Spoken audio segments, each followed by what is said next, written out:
Secular campuses are being transformed, but the students need your help. Last year, students at 41 secular universities asked to start TI chapters. Only 10 could be funded. The rest are still waiting. Please, give a student the yes they've been praying for. They're ready, but they can't share the truth without you. Your gift before September 15th can launch a new TI chapter and change lives. Go to Thomisticinstitute.org/donate or use the link in this episode to give today. Welcome to the Thomistic Institute podcast. Our mission is to promote the Catholic intellectual tradition in the university, the church, and the wider public square. The lectures on this podcast are organized by university students at Thomistic Institute chapters around the world. To learn more and to attend these events, visit us at Thomisticinstitute.org.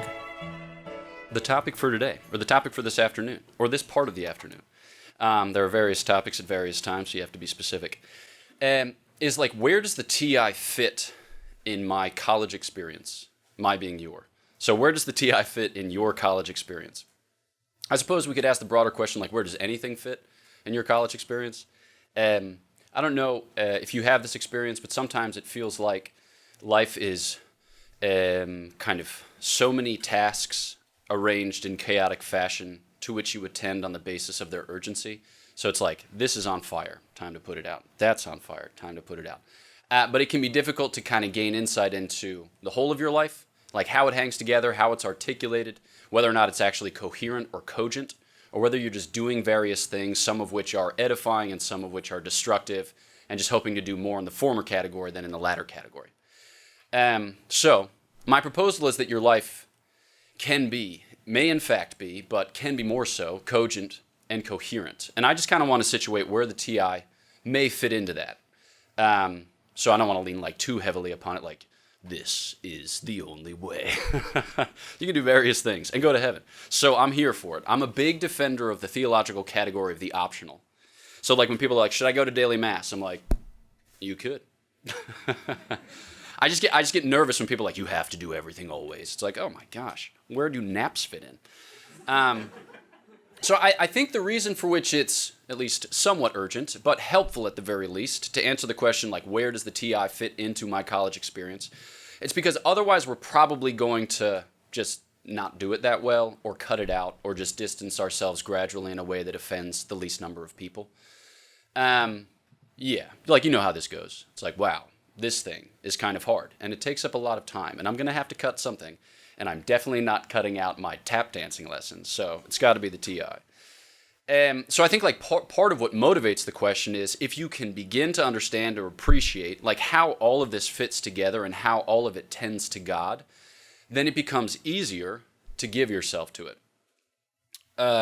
So there are various ways of answering this question. I'm going to refer to the material answer and then the formal answer.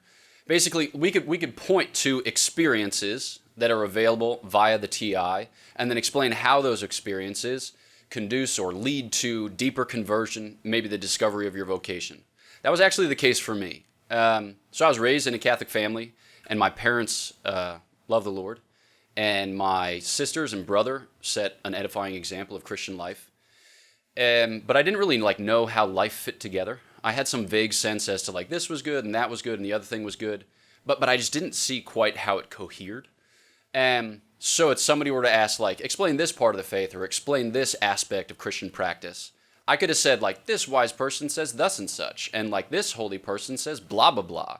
And right, you experience this quite a bit. Folks have a variety of quotes on tap, and they're like, yeah, this quote seems to apply, and that quote seems to apply. But then you kind of get yourself tied up in knots, because the saints say some seriously intense things, like really, like, wow. Does that apply here? It's like, it'd be better that the entire world be uncreated than a man commit a single venial sin.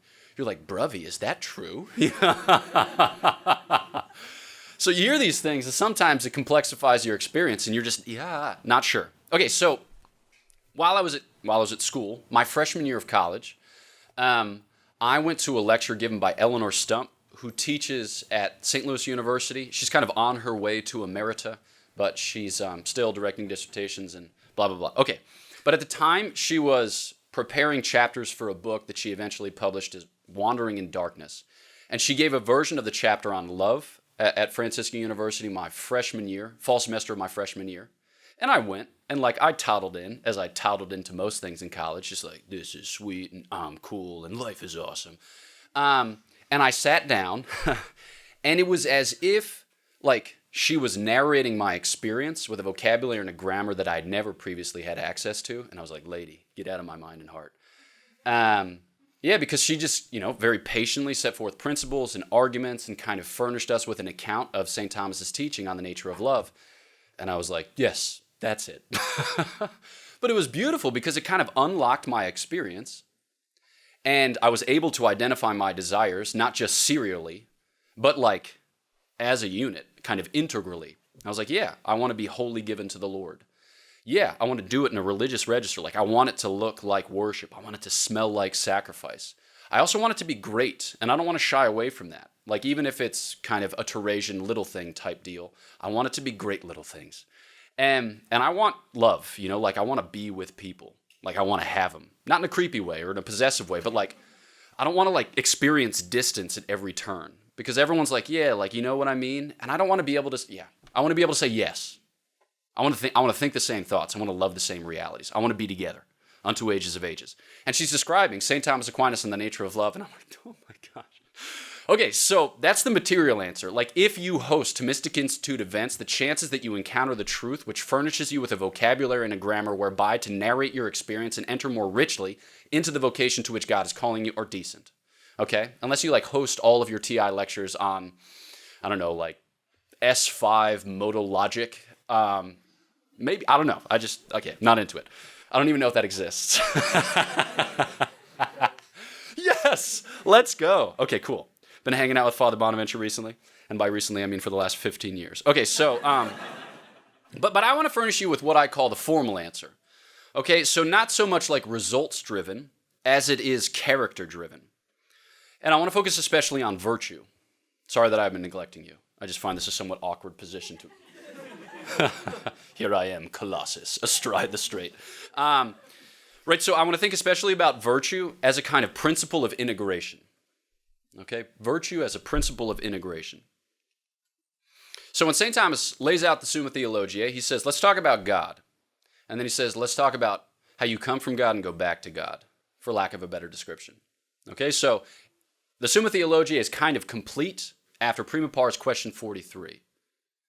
You're like, this is a perfect treatise. But then he says, here's the thing. God created, and it's worthwhile to inquire further into the nature of his creation and the ultimate trajectory of his creation. So let's get into, and then he goes through creation, angels, subhuman creatures, human beings, like divine providence and governance. And then, like, the heart of the matter, or so it seems to me, is the second part, which he says, now that we've talked about God, who is the exemplar, let's talk about the image, which is to say, man. And specifically, how the image is made unto the exemplar, how the image is made to imitate the exemplar. And so for him, the moral life isn't so much a matter of like, all right, gents and gals, we're just going to trot out a bunch of rules, and I hope that you do your absolute darndest to follow them in turn. That's not at all what he says, let me just furnish you with life. And the specific way in which he does that is through principles and arguments. He says, God, in his infinite loving kindness, accommodates his divine life to our recognition and reception. In less complicated terms, God makes himself such that we as human beings can share in his life. God, in his infinite zeal, that is to say, in opposing all manner of obstacles to the communication of his love, accommodates his divine life to the complexity of our human nature. All right? So he gives us grace, which is a kind of habit of being. He gives us virtue and gifts of the Holy Spirit, which are a habit of operating, one more so active, one more so passive. He gives us beatitudes and the fruits of the Spirit, which are themselves acts of perfection. God, in effect, gets into all the nooks and crannies of our human experience so as to suffuse our humanity with his divinity. We're not being pantheist or panentheist here because we're talking about a creature and an accident superadded to a creature. So for those of you who are worried about that, don't be. Okay. Guys over here like, I was worried. Okay. So what is it that actually is happening? Like boots on the ground. Here, the ground is you, the boots being God's accommodation of divine life. Weird image, just work with it. Like what's actually happening in our mind and our hearts and our guts? Effectively, God, and here we're talking about our experience of life after the fall, which is our only experience of life. God is healing us and growing us, all right, so as to suit us for a divine conversation. And conversatio there doesn't mean just like chit-chat. It means the sharing of the whole of life. Okay, so this is the trajectory. It's not just that we're made to know and to love God. It's that we are capacitated to know and to love God, and that God gives us his own knowledge and his own love as the only sufficient principles whereby to participate in this conversation. Because we can think the same thoughts, and we can love the same realities, and we can do so with a kind of familiarity which is accurately described as familial. Like we can be home there. Whoa, yeah. Which, like, when you think about it, is wild. So, the ordinary principle that we identify that effectuates this change in our life is virtue. Okay? And where does virtue lodge? I've said that it's a principle of operating or a principle of operation. But effectively, what virtue perfects is your desire. Okay? What virtue perfects is your desire. Now, some of you are out there thinking like, there are intellectual virtues, and that's more so cognition than it is appetition. Are you running roughshod over these things? It's like, hey, easy there, chief.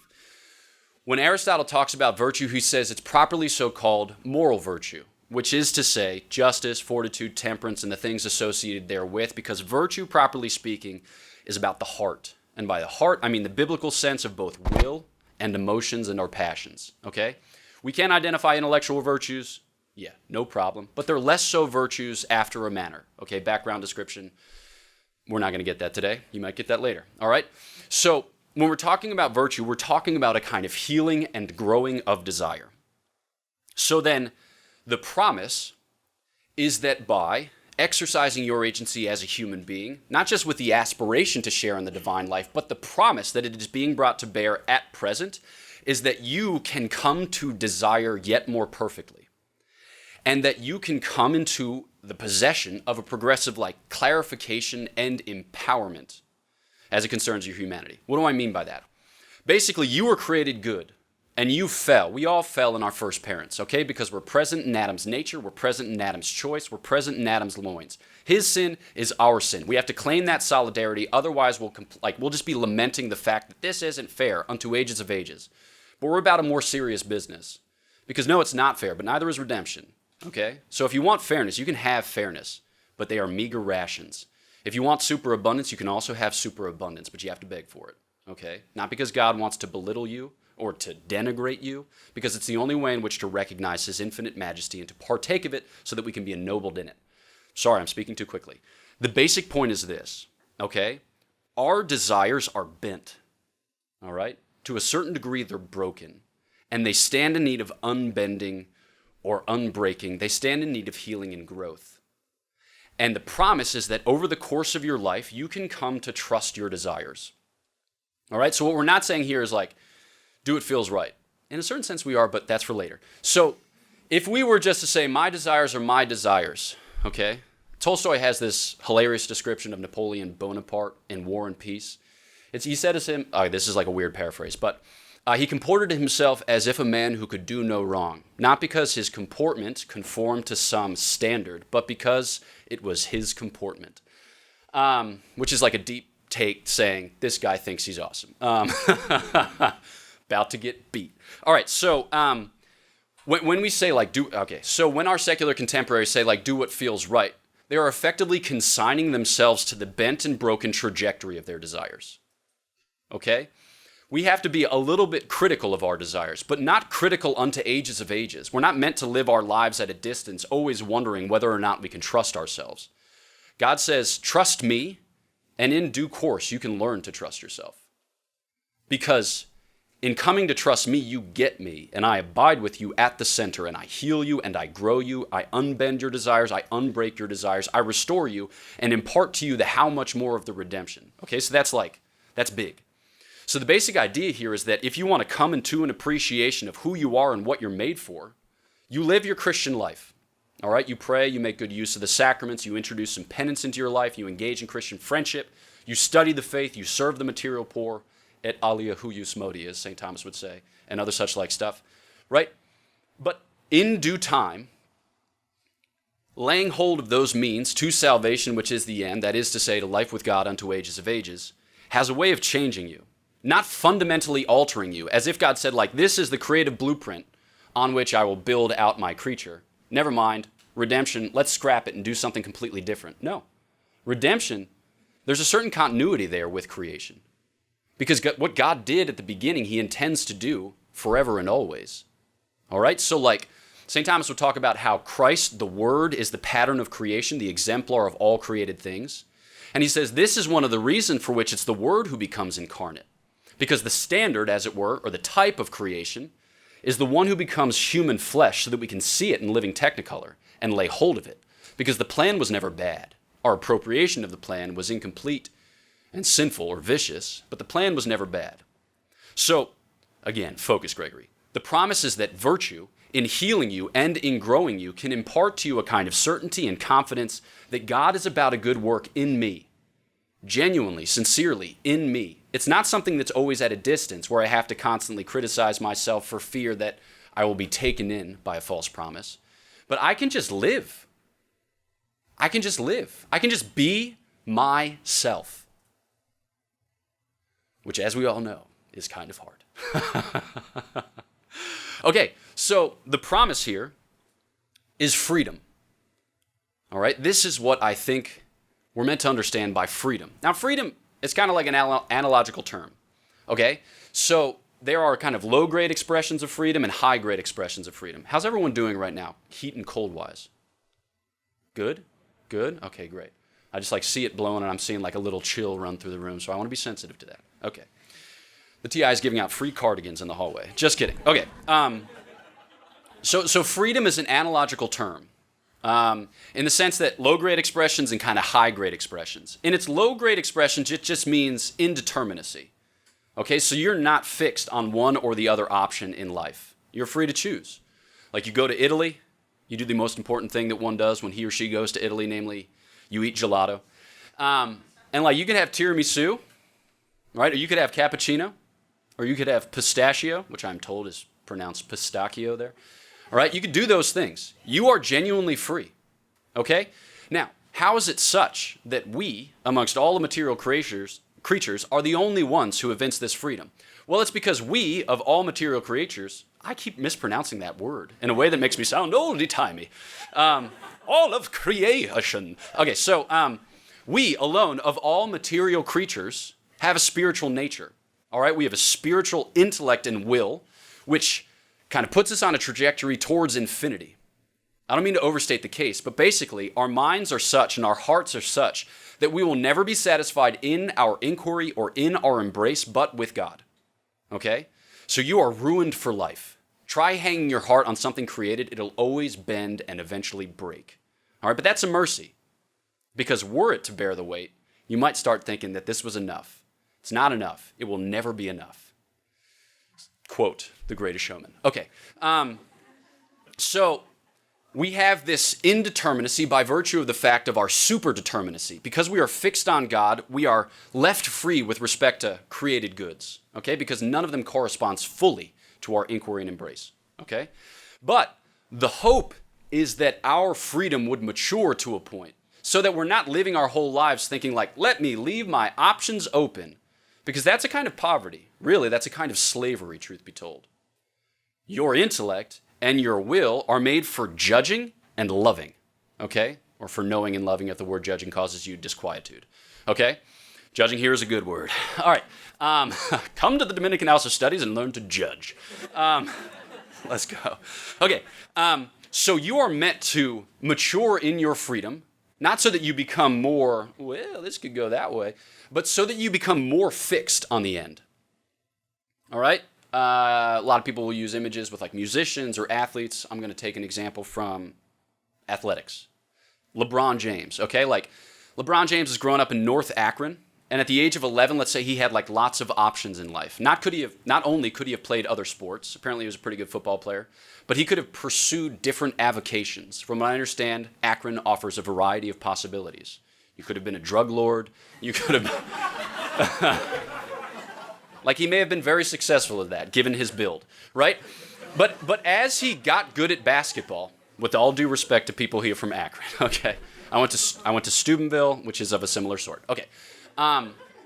So LeBron James, like, had options. But as he came to appreciate how good he was at basketball and what that entailed for his life, like what he was capable of, he probably came to recognize that those options were no longer live for him. Because he had a sense of the gift that he had been given, and then he wanted to steward that gift, to treasure that gift, to train, to discipline, to grind, and then to attain to the height of his craft. Okay, so like, you could say like at the age of 11, he's got all these options, but by the time he arrives at, what are we now, 40? Is he 40? That's incredible. But at the age of 40, he's got his wife, he's got his 3 kids, he's got his craft, and he's got his, like life pretty well fixed. Okay? Now, I think this fixity will sometimes scare us on account of the fact that it sounds like something boring or potentially unsatisfying, right? But the fixity that we're talking about in heaven is a fixity effectively in God. I was actually just working on blah, blah, blah. I was reading St. Thomas Aquinas on the vows, and he talks about how the vows are an anticipation of beatitude precisely in this sense. Happy, says St. Augustine, is the constriction which binds us to the good, all right? Happy, the servitude which enslaves us to the Most High, all right? So when you use your freedom to set certain things aside so as to give yourself more wholly to what matters most, in a certain sense, you become thereby fixed. But that is a greater freedom. There is no greater freedom than the freedom of the angels and saints in heaven. That's freedom. That is to be completely and perfectly oneself, yourself, their selves. So, on this analogy of freedom, we start with options, but we end in fixity. And the terminus is a kind of self-possession. You can finally have yourself. Like you spend a lot of your life feeling like you're slipping through your own fingers. It's like 1:30 at night and you can't fall asleep because you've been thinking through this conversation that you had with this gal and you said this thing and then that thing and you thought there was some misprision, and as a result of which it kind of got sour and slightly awkward and you would have done it better, but you don't have that time travel thing that the protagonist of About Time does, so you can't fix it. But like if you were to over-explain, it'd probably be creepy, so you probably should leave some time, but then you're thinking about the fact that she hasn't texted back and it's been like 7 hours at this stage of the game and usually her cadence is like 3, and so it's just getting to the point where it's like, bruh, deep breaths and 6 milligrams of melatonin. It's like we've been there. Like we've all been there, but we can feel our own lives just kind of like freaking out around us, like a kind of cloud of electrons. It's like, what if you existed in a stable state, What if it were like the Bohr model, Let's go biology. Okay. Right? That'd be incredible. And that's the promise. That's the actual promise. Not so that you can become like smug and self-assured, like, I am so self-possessed. Shut up. Like, no one cares. The purpose of being self-possessed is that you can make of yourself a gift. The purpose of self-possession is self-gift. So you can be present to people. So at the end of the night, you're not like fretting about how many hours of sleep you're not getting. You're conscious of the fact that like this dude just broke up with his girlfriend and he's bleeding. And my job, not so much my job, but my joy is just to like be here and smoke some like really bad Black and Milds, because that's all he's got. Although the wine flavor, it's like a pleasant lip gloss, just think of it that way. So it's like, this is us. Like this is what we're aiming for, hoping for, shooting for. Because the purpose of human life is to be with. As far as I can tell, there's nothing further. But the good news is that's enough. To be with God and to be with each other. All right? And so self-possession, I'm getting back into creator mode.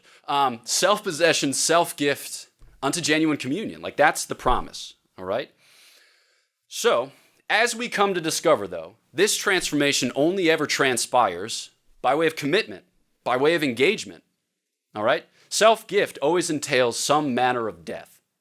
It always entails some manner of sacrifice. And I don't say that to be like overly dramatic. Look at Father Gregory with his devastation discourse, being all melancholic again. No. I think that corresponds to all hearts, regardless of whether you're melancholic or choleric or sanguine or phlegmatic. You need to die. Unless a grain of wheat falls to the ground and dies, it remains a single grain. But if it dies, it bears much fruit. That's the only way through. Okay? So the purpose of self-possession, self-gift is to make these concrete sacrifices, to live these concrete deaths so that we can commit, so that we can engage. And in any vocation, you're going to experience that. There's this guy who is emeritus at Duke University named Stanley Hauerwas. He has what he calls the first rule of marriage. And it goes like this. You are going to marry the wrong person. Okay? There's nothing else. That's it. That's the whole law. Okay? So you can, in a certain sense, despair at present of your ideal life. Just be done with that. You have no ideal life. You've got this life. And I know a lot of people are going to tell you to live the best version of it. I have no idea what that means. Okay? None. But I know that in this version of it, you can make of yourself a gift. You can die a beautiful death. You can sacrifice for someone whom you love. So in your conversation, we are human beings, spiritual nature, sure, but embodied. And we experience that as a limitation because when you have a conversation, at best, you can talk to one person or maybe two people. By the time you get to 5 or 6, it's somewhat diffuse, dispersed, and you feel like you're losing them, because then you're thinking too much about who's speaking at what rate and the cadence, blah, blah, blah. You get in your own head and you're thinking about imbalance and indelicacy and yada, yada. But it's when you got just one person, it's bruvy, we can talk about it all day long. Because I can get out of me and you can get out of you and we can get into the thing and not think so much about the percentage of time that each of us speaks, but the interest held by the object which draws us both in its wake. But in order to do that, I have to commit. I have to be I'm going to have this convo with Aiden or I'm going to have this convo with Ronan. And it's not something patronizing or comes, let me bless you with my presence, because I've experienced both of these dudes as genuinely delightful while on retreat at the University of Pittsburgh in kind of hilarious fashion. Ronan, he will end your Discord server. This guy, man. You think you've met a troll before? You haven't met a troll before. None like Ronan. Yeah, and he'll do it by citing ecclesial documents. You haven't seen it coming until it comes, okay? So in all of our engagements of whatever sort, when we commit, we tell to the other, you're worth it because you're beautiful, you're precious, you're wonderful, and I delight in your company. I'm not trying to be here, you're not my charity case. You're my joy. That's awesome. All of us want that. Because when you get the impression that somebody's trying too hard to like you, you're it's okay. It's okay. I'll just lay in the gutter. It's fine. Yeah, I'll just go drink oat milk. It's so it's totally fine. It's worse. Okay. So this is the shape that your life takes. Okay? That you are made to make commitments. That you're made to expend your life with engagements of a certain sort. And they're not going to be the best. You're going to be time for a Thomistic Institute lecture or whatever on a Thursday night, and somebody's going to be bop over and be hey, really cool, fun, spontaneous thing which involves mild imprudence and maximal enjoyment. And you're that's a death. That's a sacrifice. But that's a sacrifice that prepares you to give yourself yet better with each passing year, with each relationship that comes in turn. So I think that you can use the philosophical language whereby to describe the phenomenon, but the fact is that we are conjugal animals, social animals, political animals, and our perfection is only ever to be attained together. That's the way in which we're made. It's not so much an expression of need or indigence, I would go it alone, except for the fact that you're a better, farmer than I am, so I'm going to, prey upon your surplus so that way I can read more books. No. We're not talking about it in that sense. We only ever make sense in community. We only ever fit in community. The man who lives apart, says Aristotle, is either a beast or a god. And the chances that you are a god are exceedingly small. Okay? So, we are perfected. We are made for community. And so we have the opportunity throughout the course of our life to choose for that. So it's just the metaphysical case. But you can lean out in resentment and try to hold off all commitments and engagements at arm's length, treating your whole life like an elective series of options, opting in, opting out, as it befits your own present state. Okay? Or you can just give yourself to it. And your life might look like a big open wound at times. Because you're going to overcommit. We all do. I mean, maybe not all of us. He's being too autobiographical. Oh, no. Right? But in the process, you'll come to discover what you are and are not capable of. You'll figure out what the weight of your yes is and what the weight of your no is and what the real quality of your love is as you are able to impart it to 1 or 2 or 3 people. Okay? And maybe more. Who knows? That's for the Lord. All right? The rest is not our business. So, yes, that's the basic proposal, is that we're made to commit and that we're made to engage and that our lives are not going to be ideal, not optimal or maximal, but they can be good. And they can be good with these people. So here we go. These are my practical encouragements, and then we'll go into a time of question and answer for as long as you see fit. When it comes to planning a talk, for instance, I would say plan a talk for someone. Don't plan a talk for everyone. I think about this often when I preach. When I try to preach to a whole room, it's like trash. But when I say let me just preach to one person, then it can often translate to the experience of other people. But life has to build an interpersonal bridge, or we all just get lost in our own weird subjectivity. Okay? This is for intersubjectivity, but you have to be able to host an event for a person. Okay? And sometimes a decent way to go about that is by checking in with your own desire. What do I actually want to hear a talk on? So you can go on the internet and you can look up whatever most recent video Bishop Barron did or Father Mike Schmitz did and say ooh, this is what the kids are talking about, so maybe we should host an event on that. But if you're not interested in it, then maybe choose something else. And it can even be a little bit weird. That's totally fine. I relish the opportunity to receive weird invitations. It's hey, would you talk about the connection between philately as a hobby and the mating habits of Atlantic salmon? It's I was hoping you'd ask, So, next year, Veritas, let's go. Right, so lead with love, lead with genuine interest. All right, because you're going to be able to call people or invite people into that love. C.S. Lewis has this famous line. He says, in order to have friends, you need to want something more than friends. Okay, so I can't come up and be I don't have any friends. Would you be my friend? I suppose I could do that, but the chances that it works out are low. But if I come up and say hey, what are you scrolling through? He's oh man, I'm playing Candy Crush. I know that game hasn't been cool for 15 years. But the thrill of exploding fruits, it just gets me. And I'm I too am into exploding fruits. We should talk about this for the rest of our life, okay? And in heaven, right? So if you are able to be honest about what you love, you're going to find other people, provided that they are able to be honest about what they love. Because who gives a rip about the Cool Kids Club? Who gives a rip about it? I'm here for whatever this club is. We are very cool and super well adjusted. It's okay. Trying a little too hard there, Chief. So lead with interest, okay? The world doesn't need clickbait. All right? The world doesn't need clickbait. The world needs love, and specifically your love. So you can come together around genuine interest, but that means that you have to be curious about what you genuinely love. What is the Lord doing in your heart? What is he stirring up? What is he provoking? What types of questions is he prompting? And ask them. Ask them of your TI speakers. Ask them of each other. Ask them in a community into which you are drawn thereby. And I think that as is the case with my experience, and so is already probably the case with yours, you'll find that the Catholic intellectual tradition will furnish you with a vocabulary and a grammar to live your life, right? Because oftentimes we feel at a distance from ourselves. I don't know, maybe this is just me, but it's I wish I could just be myself, at certain points or at certain times. And I think often of this painting by a pre-Raphaelite named William Holman Hunt, where it's Christ crowned with thorns and he's knocking at a door. There's no handle on the outside of that door, the implication being that it is the person within who must admit him to that inner sanctum. That is true. But I also think that the reverse image is true. I think that a lot of us are knocking at the doors of our own hearts. We're in this process of healing, we're in this process of growing, and as a result of which, we're in the process of discovering who we actually are and what we're actually for. We don't have to be overly existential about it, but we can just be, again, curious and honest. And I think part of the soul of prayer is to ask that of the Lord.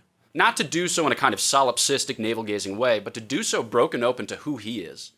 Because, he wants to tell us who he is because it is wildly applicable to who we are. All right? God, and the revelation of his only begotten Son, also makes us known to ourselves. All right? So we're knocking at the door of our own hearts, asking to be admitted there to the center so that we can abide with God who delights to be with us there. So the Catholic intellectual tradition can provide you with a kind of vocabulary and grammar whereby to live your life and interpret your life.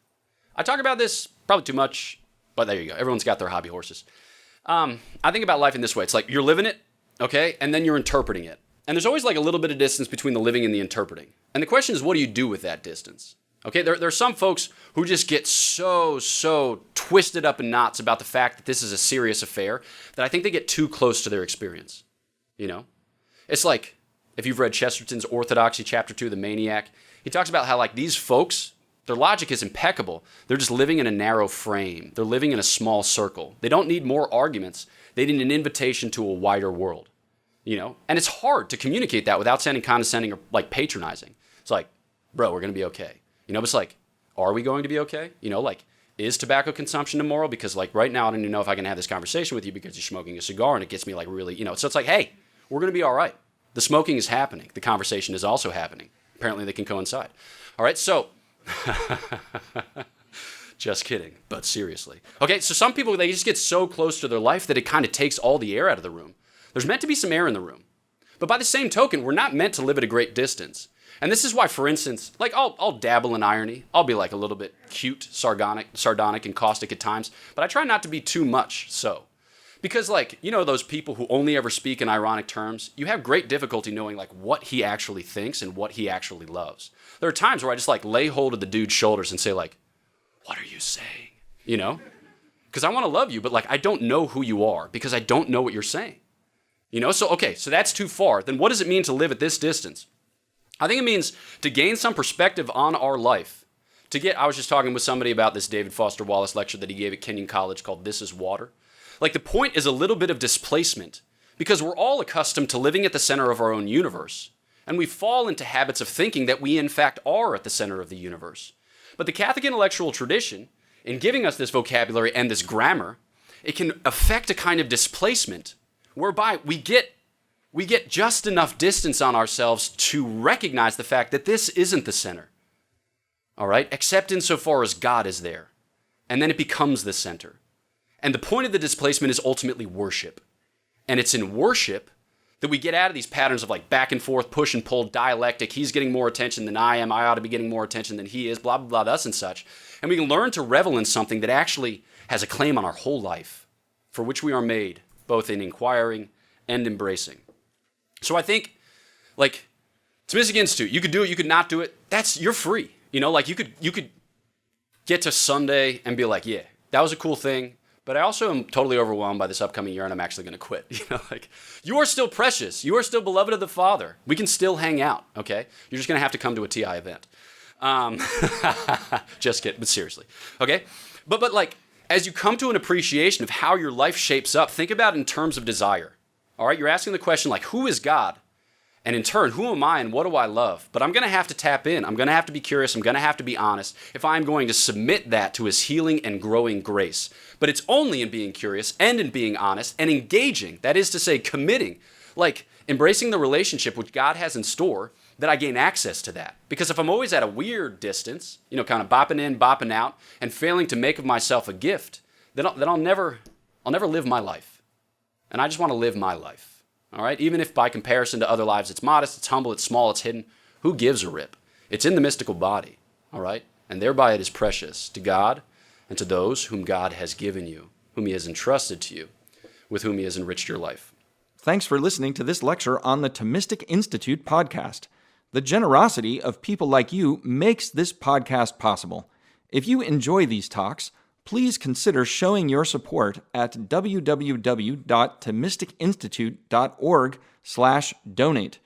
Your donation of even $1 helps us reach more college students and many others with the powerful truths of the faith, and it ensures that we can keep publishing top-notch lectures on this podcast. Thanks a lot.